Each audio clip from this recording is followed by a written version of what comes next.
The child of a promise fulfilled. The desert wind whispered softly through the cloth of the nomadic tent. Inside, a woman lay exhausted but glowing. Rahel, after years of waiting and weeping, finally held her child in her arms. The pain of barrenness was over. Her prayer had been answered.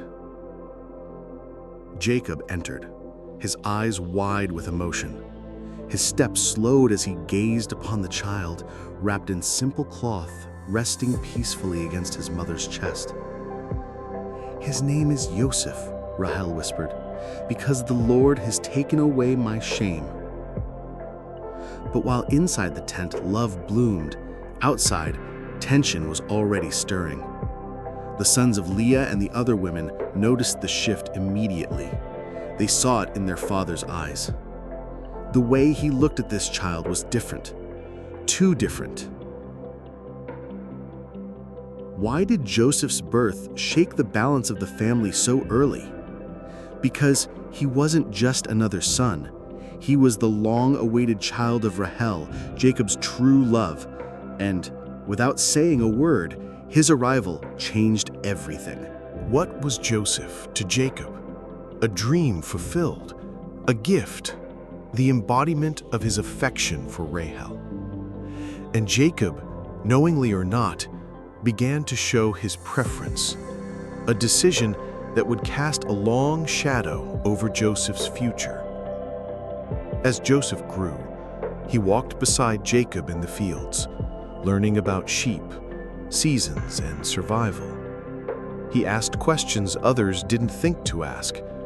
He listened in silence that felt deep, thoughtful.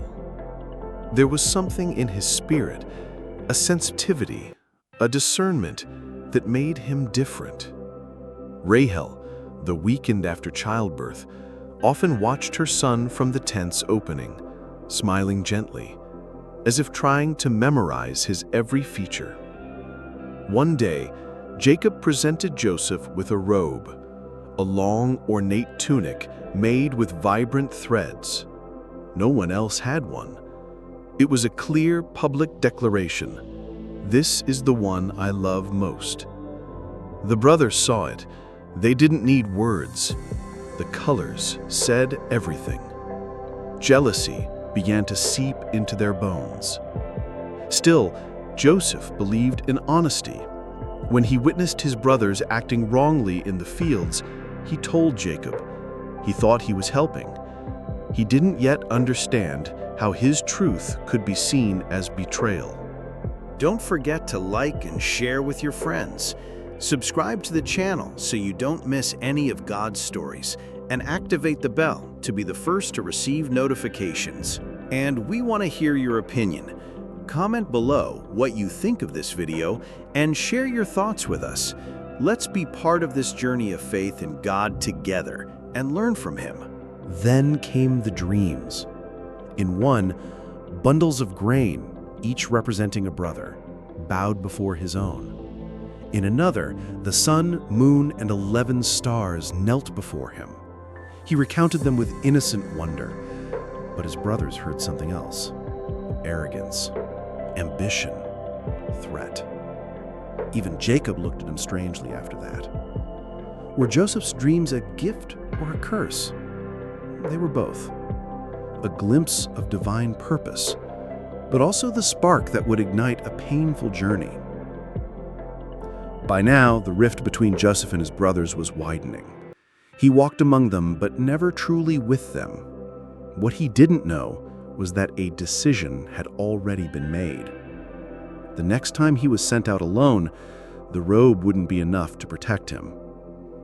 And far beyond the tents, beneath the burning sky, envy had begun to lay a trap. The price of being chosen. The morning sun rose over the hills of Canaan, but peace did not rise with it. Inside Jacob's camp, Joseph's brothers moved about, pretending all was well, but resentment had settled like dust in their hearts. They watched Joseph walk freely in his colorful robe, their jaws tightening with every step he took. Jacob, blinded by love, seemed unaware. His favoritism grew stronger, and the gap between his sons widened. One day, Jacob called for Joseph. "Go find your brothers," he said. "They're pasturing the flocks near Shechem. See if all is well, and bring back a report." Joseph nodded, unaware that this simple task would mark the end of his youth.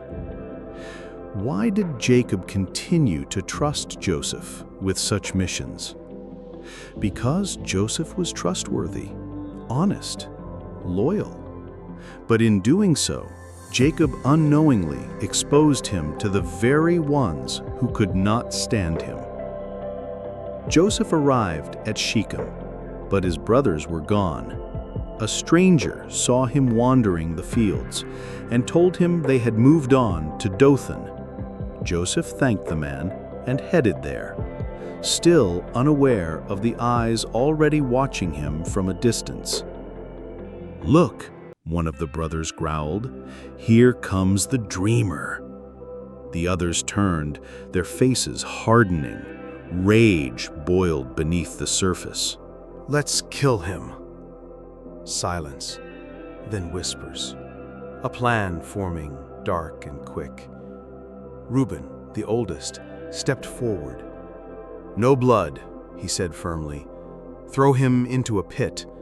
We can explain it later." But secretly, he intended to rescue Joseph when the others weren't looking. When Joseph finally reached them, he smiled, unaware.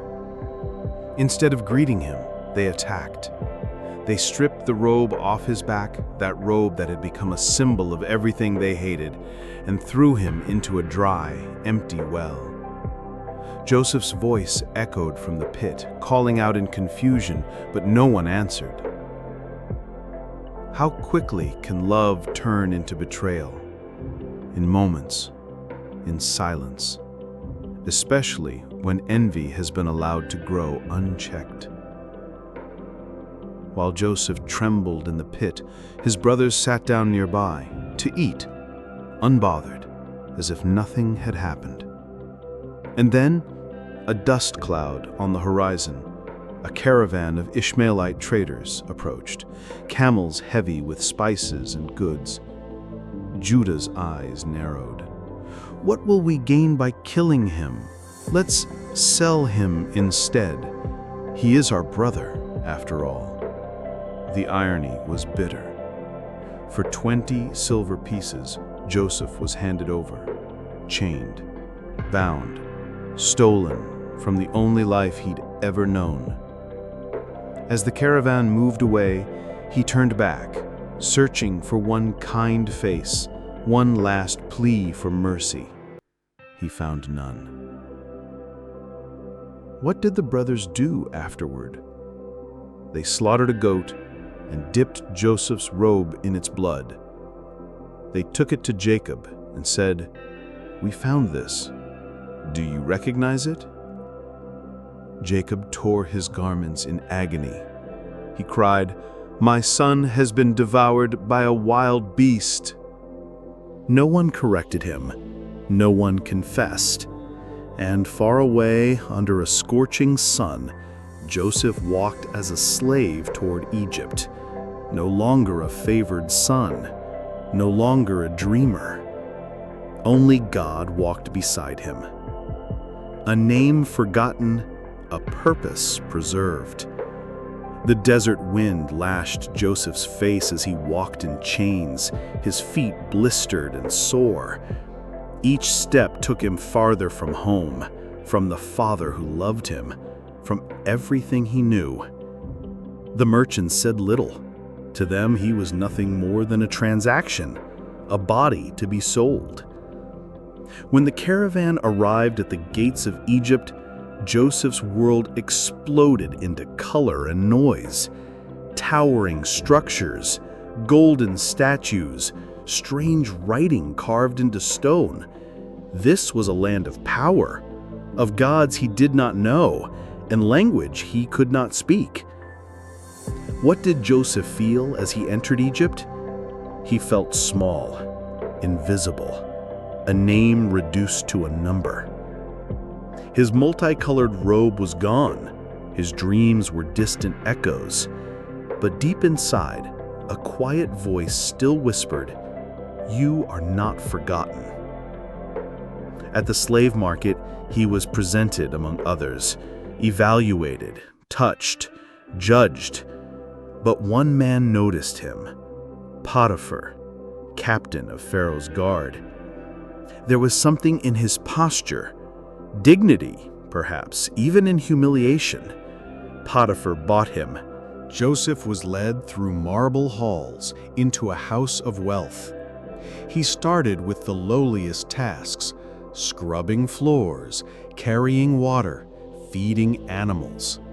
But he worked with care, with honor, with silence. And something strange happened. Everything he touched prospered. Potiphar saw it. Soon, Joseph was entrusted with more, managing the kitchen, then the household, then the entire estate. Why did Joseph succeed in such a place of oppression? Because he worked not for man, but as if for God. Even in slavery, his integrity did not break. In injustice, he did not curse. He simply remained faithful. But temptation, like envy, often finds the righteous. Potiphar's wife watched Joseph. Day after day, her eyes lingered. She admired his strength, his silence, his grace, and her admiration became desire. One day, she cornered him. "Lie with me," she said. Joseph stepped back. Your husband has trusted me with everything, except you. How could I do such a wicked thing and sin against God? He fled. She grabbed his cloak, and it slipped from his shoulders as he escaped. Humiliated, she screamed. Guards rushed in. She held up his garment and lied. "That Hebrew slave tried to assault me." Potiphar was furious. Whether he believed his wife or not, he could not ignore the accusation. Joseph was thrown into prison. Once again, he lost everything: his position, his freedom, his name. But the same God who was with him in the field and in the pit and in the caravan was with him still in chains. And Joseph, though caged, refused to curse. He waited, he watched, he prayed. Even in darkness, he believed. Dreams that chains couldn't silence. The prison was cold, damp, and forgotten by the world above. Stone walls dripped with moisture, and the air carried the weight of despair. Men screamed, others whispered in madness. But one man among them worked quietly, without complaint: Joseph. Though unjustly condemned, he did not allow bitterness to consume him. He served the jailer faithfully, just as he had served Potiphar. And soon the keeper of the prison noticed. Order followed Joseph wherever he went. Without asking, he gave Joseph charge over the prisoners. How could Joseph still serve with such grace after all he had lost? Because Joseph had not lost his hope. He believed that even in the lowest place, God's purpose remained alive. He could not see the full picture, but he trusted the artist. One morning, 2 new prisoners arrived, men of high rank who had fallen from Pharaoh's favor, the cupbearer and the chief baker. Both looked disoriented, their pride stripped at the door of the dungeon. Joseph treated them with kindness. He listened, he brought them water, and after a few days he noticed they were troubled. "Why do you look so down today?" he asked gently. They exchanged glances. "We each had a dream," the cupbearer said, "but no one can interpret them." Joseph's eyes lit with quiet boldness. "Do not interpretations belong to God? Tell me your dreams." The cupbearer went first. "In my dream, I saw a vine with 3 branches. It budded, blossomed, and produced grapes. I took them, squeezed them into Pharaoh's cup, and gave it to him." Joseph smiled. "The 3 branches are 3 days. In 3 days, you will be restored to your position." Then the baker spoke. "I had 3 baskets of bread on my head. The top basket held pastries for Pharaoh, but birds came and ate them." Joseph grew solemn. "The 3 baskets are also 3 days, but you will be executed, and the birds will feed on your flesh." A hush fell over the cell. The cupbearer was hopeful, the baker silent with dread. 3 days passed, and just as Joseph had said, the cupbearer was restored, the baker was hanged. Before the cupbearer left, Joseph spoke one request. "Please, when you stand again before Pharaoh, remember me. I was stolen from my homeland and imprisoned here without cause." The cupbearer nodded, and then he forgot. Joseph remained in prison. One day became weeks. Weeks turned to years. The same stone walls, the same iron gates, the same silence. But Joseph held on, because even when men forget, God does not. Don't forget to like and share with your friends. Subscribe to the channel so you don't miss any of God's stories, and activate the bell to be the first to receive notifications. And we want to hear your opinion. Comment below what you think of this video and share your thoughts with us. Let's be part of this journey of faith in God together and learn from Him. When a king dreams, heaven responds. The night was still in Pharaoh's palace.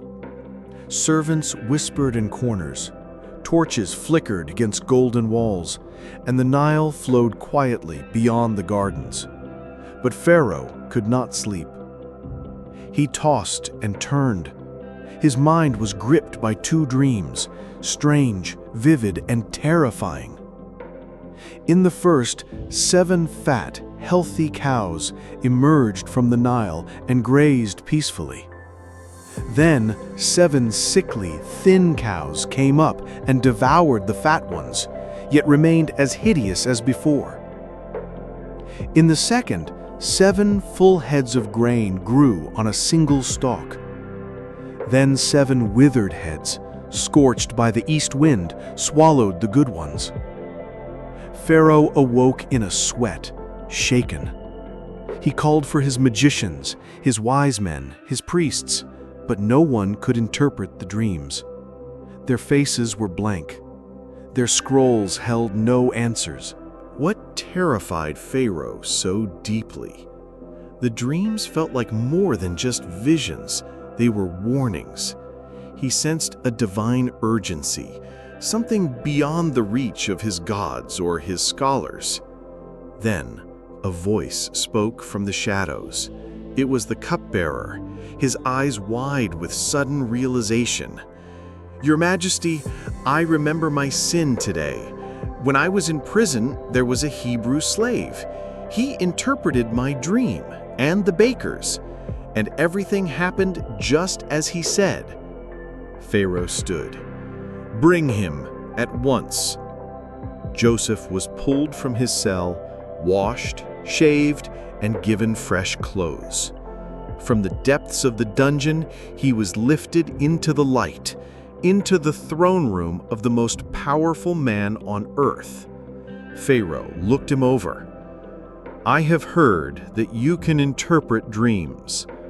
Joseph's voice was calm, sure. "I cannot, but God will give Pharaoh the answer he seeks." Pharaoh told him the dreams. Joseph listened intently, eyes focused. When the king finished, Joseph spoke. The dreams are one and the same. God has revealed to you what is coming. There will be 7 years of great abundance throughout Egypt, but they will be followed by 7 years of famine so severe that the abundance will be forgotten. Gasps rippled through the court. "And because the dream came to you twice," Joseph continued, "it means the matter is firmly decided by God. It will happen soon." Pharaoh sat back, troubled. What should be done? Joseph didn't hesitate. "Choose a wise and discerning man. Let him oversee the land. During the 7 years of plenty, store up grain in every city. Prepare for what is coming." Why did Pharaoh listen to a slave? Because wisdom cannot be hidden. Joseph didn't just explain the dream, he brought clarity, vision, and a plan. Pharaoh stood. "Can we find anyone like this man, in whom is the Spirit of God?" Then he turned to Joseph. You shall be over my house. Only in regard to the throne will I be greater than you." He took off his signet ring and placed it on Joseph's hand. He dressed him in robes of fine linen, hung a gold chain around his neck, and gave him the second chariot in the land. And just like that, the prisoner became governor. But in Joseph's heart there was no pride, only awe. What once seemed shattered was now unfolding by divine design. The boy who once dreamed in Canaan now ruled in Egypt. The governor who remembered the pit. Years passed, and just as the dreams had foretold, the land flourished. Crops grew in abundance, grain overflowed from the storehouses, and Egypt knew prosperity like never before. At the center of it all stood Joseph, no longer a slave, no longer forgotten. He now wore fine linen robes, gold-trimmed collars, and a signet ring that commanded authority. But behind the regal garments remained a heart that remembered the pit, the betrayal, and the silence of prison. Power had not changed him, it had only sharpened his purpose. How did Joseph lead in a foreign land? With humility, wisdom, and discipline. He planned, oversaw, and ensured every city had storehouses filled for what was coming. He never forgot that his authority came from God, not men. Joseph married Asenath, daughter of an Egyptian priest, and had 2 sons. He named the first Manasseh, saying, "God has made me forget all my hardship." The second, Ephraim, meant, "God has made me fruitful in the land of my suffering." But even as he held his sons, his mind would sometimes drift to an old man with silver hair, a worn tent, and a voice he hadn't heard in years. Jacob, his father, was he still alive? Then the famine arrived. The rivers dried, the crops withered.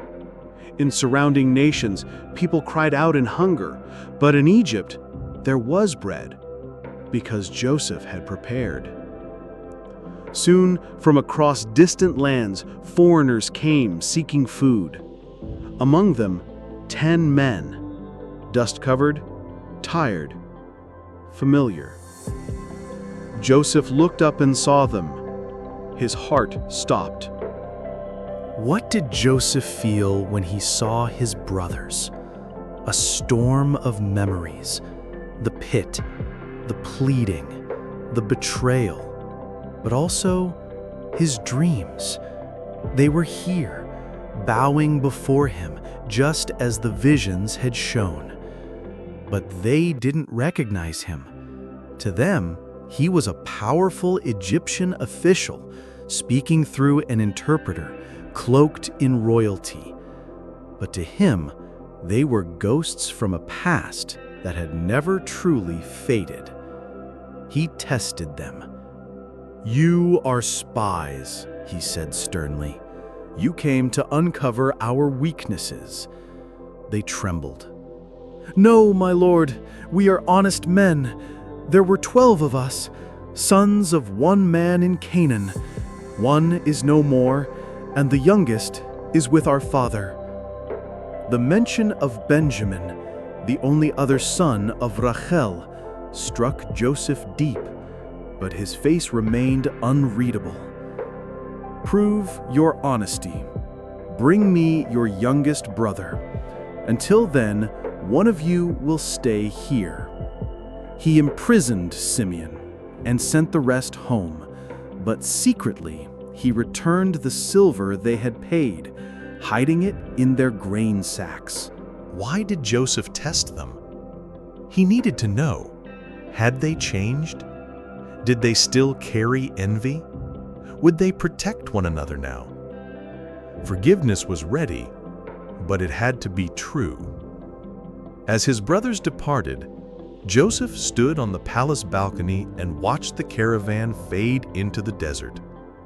He had waited years for this moment, and now the story wasn't over.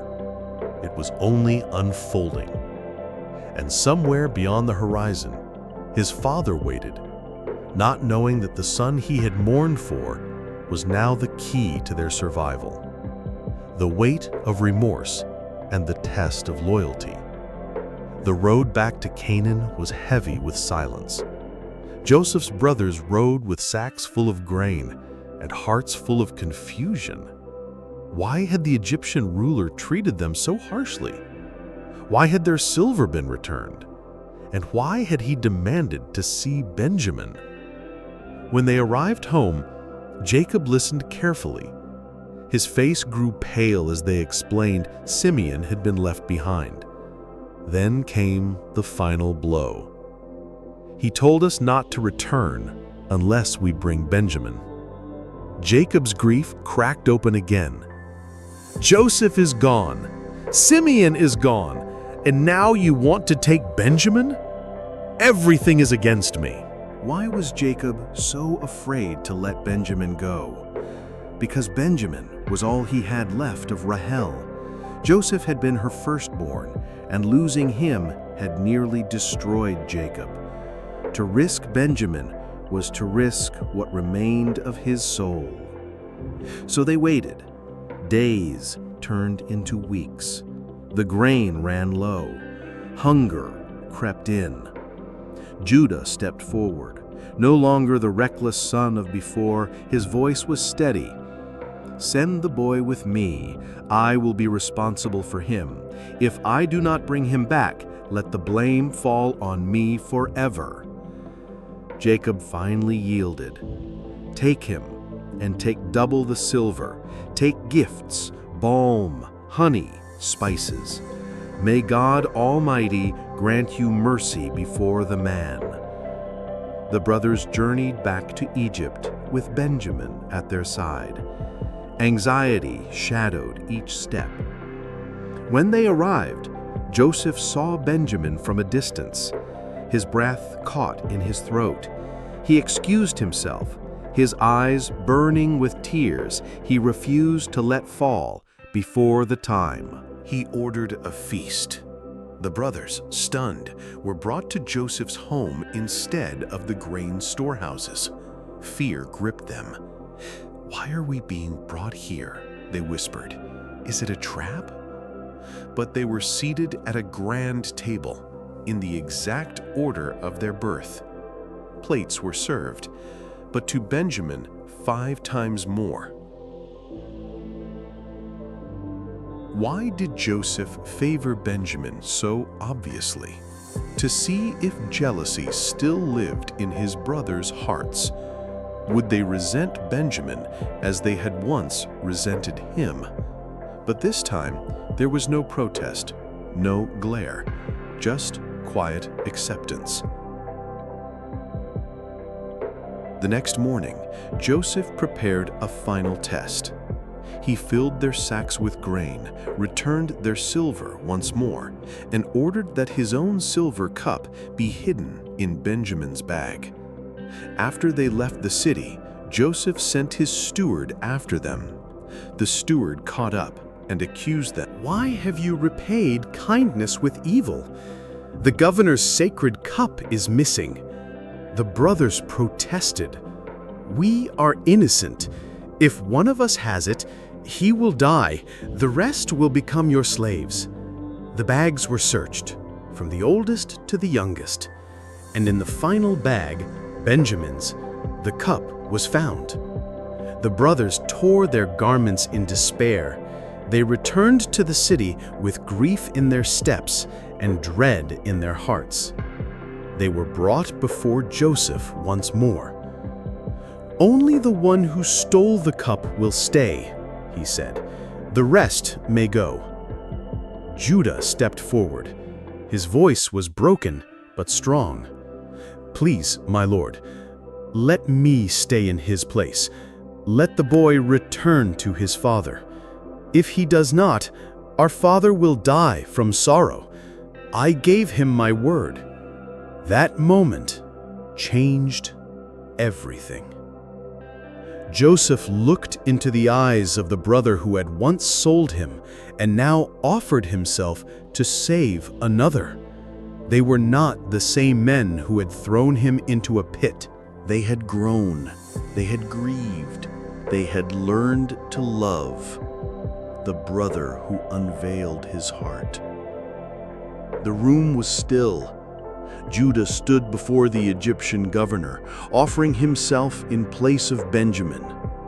His voice trembled with desperation, but not fear. There was a different tone now, the tone of a man who had learned the weight of his choices. Joseph stared at him. He saw the same face from years ago, but it no longer wore arrogance. It bore humility, sorrow, redemption, and Joseph could no longer hold back. Why did Joseph hesitate all this time to reveal himself? Because he needed to be sure. He didn't want vengeance. He longed for truth. And now, standing before him was proof that his brothers had changed. Suddenly, Joseph's chest tightened. Tears welled up. His voice cracked. "Everyone, leave the room," he ordered. Servants and guards scrambled out, confused by the intensity in his voice. Once the doors closed, the silence broke, not with words, but with sobs. Loud, uncontrollable weeping echoed through the palace. His brothers watched in stunned silence. This powerful Egyptian was crying? Then Joseph looked up, eyes red, breath shaky, and he spoke in their language. "I am Joseph." The world seemed to stop. They froze, unable to speak, faces pale, minds racing. "Is my father still alive?" Joseph asked, tears running down his cheeks. No one answered. They couldn't. Shock silenced them. Joseph stepped forward. "Come closer." They did, slowly. And there he was. The brother they sold, the boy they left behind, the dreamer who had become something greater than they could ever imagine. But Joseph wasn't angry. "Do not be afraid," he said gently. "Don't blame yourselves for what you did to me. It wasn't you who sent me here, it was God. He sent me ahead to preserve life." Their eyes widened, still unsure how to respond. There are still 5 years of famine to come. Go, return to our father, tell him I am alive and ruler over all Egypt. Bring him here, bring everyone." Then Joseph walked to Benjamin. He embraced him tightly, and they both wept. After that, one by one, he embraced each brother, even the ones who had betrayed him. No more pretending, no more testing, only forgiveness. What does true reconciliation look like? It looks like tears, like trembling hands reaching for one another. It looks like mercy where revenge could have ruled. News spread quickly through Pharaoh's court. Joseph's brothers had arrived. Pharaoh himself rejoiced and commanded that wagons be sent, along with supplies for the entire family. Egypt would welcome them, not as refugees, but as guests of honor. Joseph gave them gifts, changes of clothes, and food for the journey. But to Benjamin, he gave 5 times more.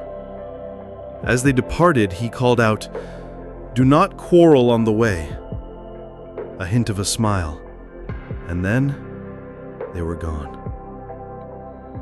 Joseph stood alone for a moment in the palace doorway.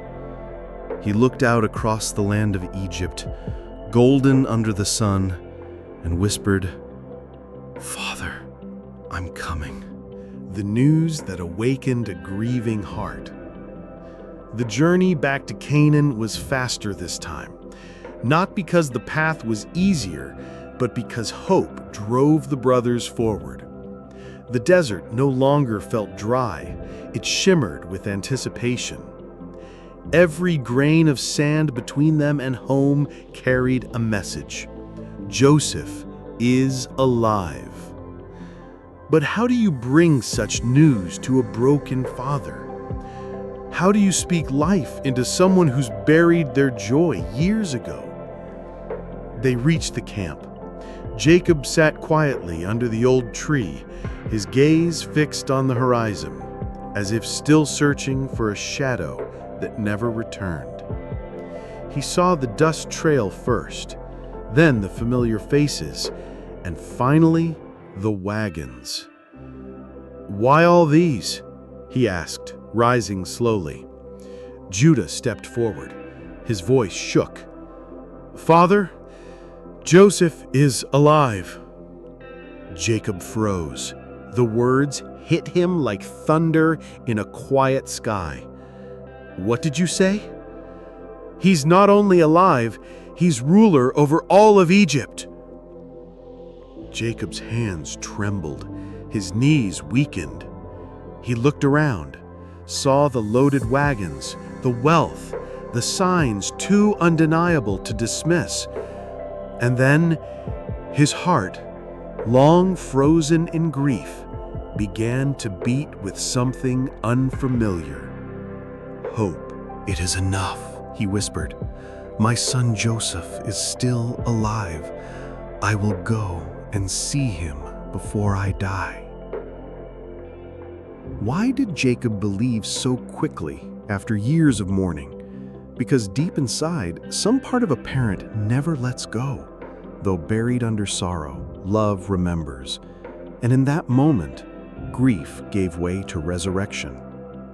Jacob gathered everything: his sons, their families, servants, herds, and all their possessions. It was no longer a household, it was a nation moving toward promise.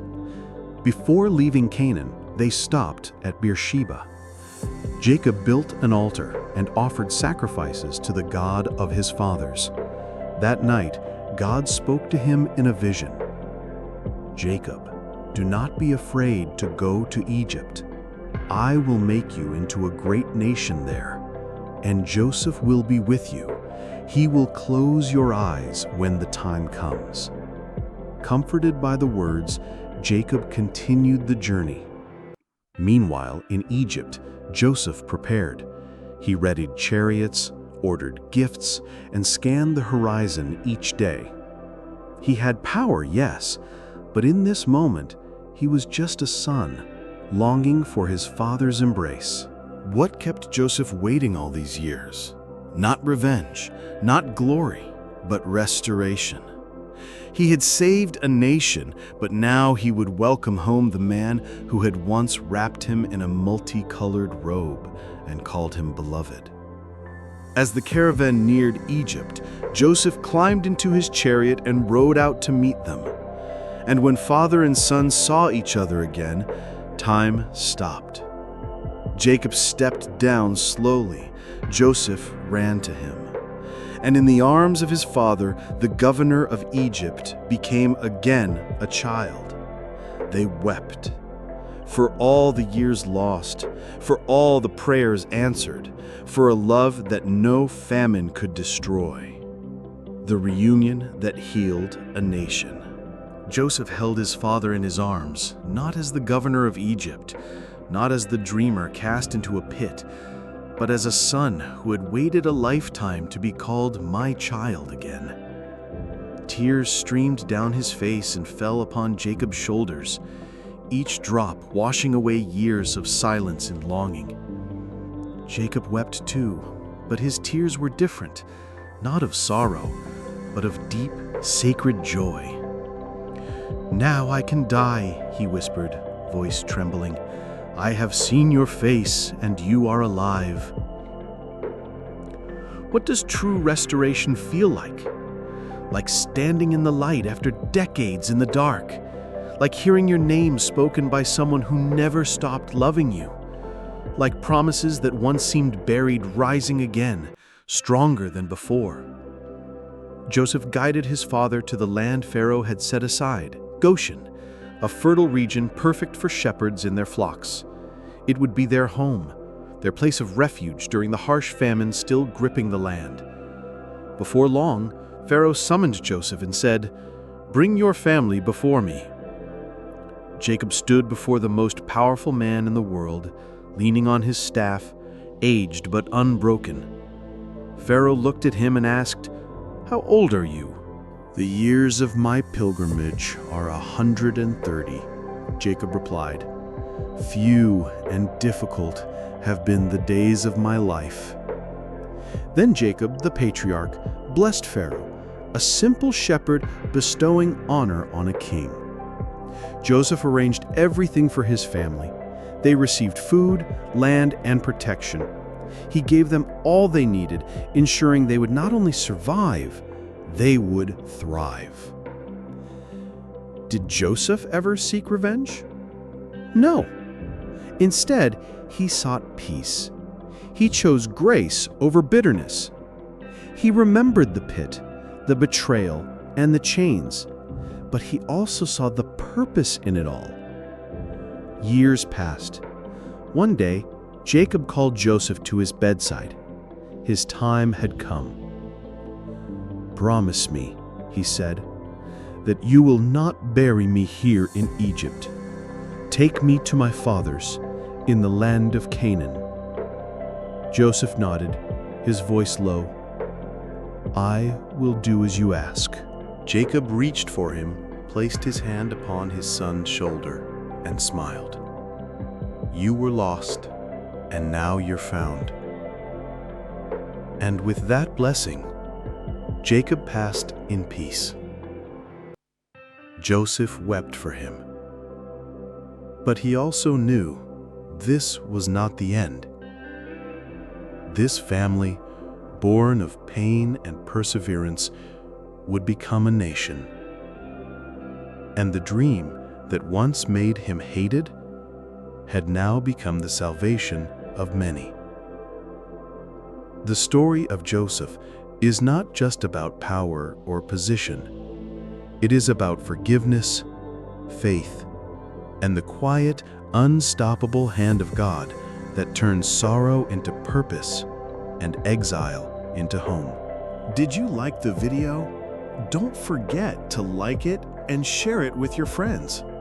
Subscribe to the channel so you don't miss any of God's stories, and activate the notification bell to be the first to receive notifications. We want to hear your opinion. Comment below and share your thoughts with us. Let's be part of this journey of faith in God together and learn from Him.